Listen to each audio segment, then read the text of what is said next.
Az új módszerrel, a Strike Zone-nal szinte mindent meg tudunk tornáztatni, és meg is fogunk Cseresnyésbe, és Szentpéteri Kriszta segítségével. Szervusztok, sziasztok!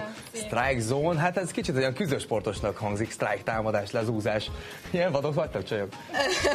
Hát figyelj, ez nagyon durva, de nagyon szofisztikált is. A szlogenje a Strike Zone-nak az, hogy a mozgás szenvedéllyel és stílussal, tehát lehet ezt stílusosan is csinálni. De benne van azért a dinamika, ha jól sejtem, illetve itt olvastam kicsit utána a dolognak, kicsit ilyen boxos alapokon nyugszik valahol? Igen, kickbox az alapja egyértelműen, mert aki megalkotta, az is ezzel is foglalkozott többek között, úgyhogy igen, a mozdulatok, a dinamikus mozdulatokban ugyanúgy megtalálható, mint az erőkifejtő mozdulatok. Na, akkor próbáljuk meg kicsit ezt, hogy megismertetni a nézőkkel, mert látom, hogy van közben két jó a kezedben. Mindenki azt mondjátok, annak nézi, hát mert úgy is néz ki. Fogjad meg nyugodtan az egyiket, ez egy korong. Aha. És ez kicsit ilyen csúszósabb műanyag. igen, az alja csúszik, ez abban nagyon durva, hogy ugye ha talajon csúsztatjuk, akkor nagyon szépen dolgoztatja a hasizmokat. Mutatsz nekünk egy gyakorlatot, mondjuk, igen, ami... mutatok.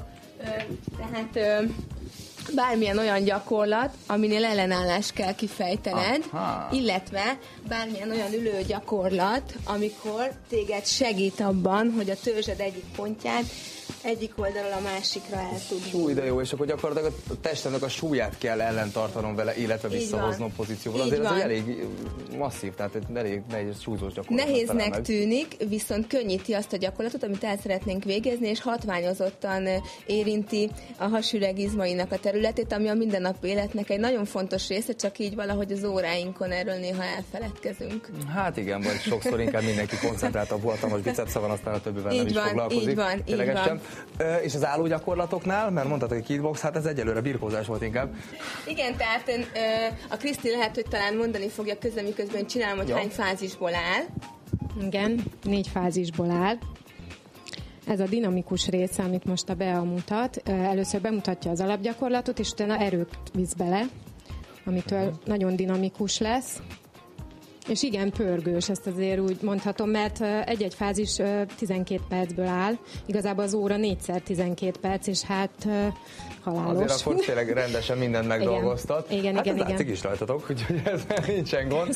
Zenére képzeljem el egyébként? Tehát egyfajta aerobik rajongói csoport is meg tudja benne találni azt, hogy azért... Igen, mi oktatók vagyunk, aerobik oktatók, ugye, tehát valóban zenére működik. Egy kicsit más, mint az eddig megszokott aerobik órák zenei ritmusa, de nagyon jól követhető, és abszolút tud segíteni a vendégeknek, mert látod, hogy mennyire bírja csinálni, és így tudsz változtatni az ütemeken, tehát nem muszáj akkor annyit ismételni, ha látod, hogy mondjuk kicsit nehezebben bírja már. Most azt hiszem, hogy igazából tényleges súlya mondjuk nincs ezeknek a korongoknak be egy idő után azért nincsen, is. Neked kell belevinni az erőt, ő csak ebben segít. Igen, tehát inkább csak egyfajta olyan segédeszköz, ami mutatja, hogy akkor engem túl most oda ki, és az úgy valahogy így a koncentráltságot. Igen. A Bea most éppen egy olyan gyakorlatot mutat, ami a levegővel való kapcsolata a gyakorlatoknak.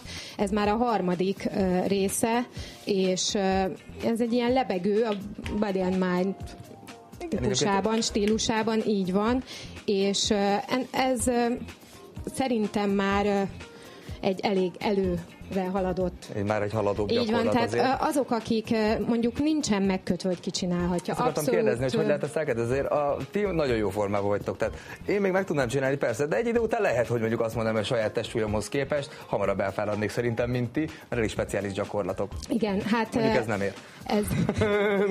Én ezt azért nem így látom, de ettől függetlenül igen, egy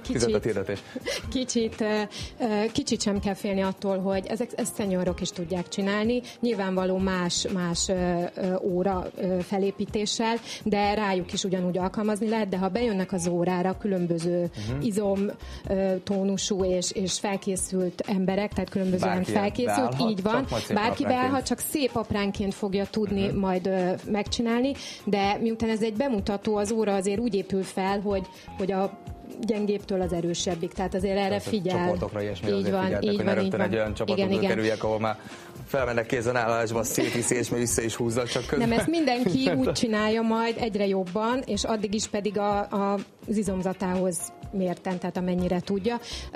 Most minden megmozgat, állóképesség. A balansz részét csinálja a tréningnek, ami már a vége, tehát az utolsó rész, a negyedik rész, így van, a nyújtás és az egyensúly, és ezekben nagyon-nagyon szép mozdulatok vannak, és nagyon szépen Köszönjük szépen, és a végére egy csodálatos munkát.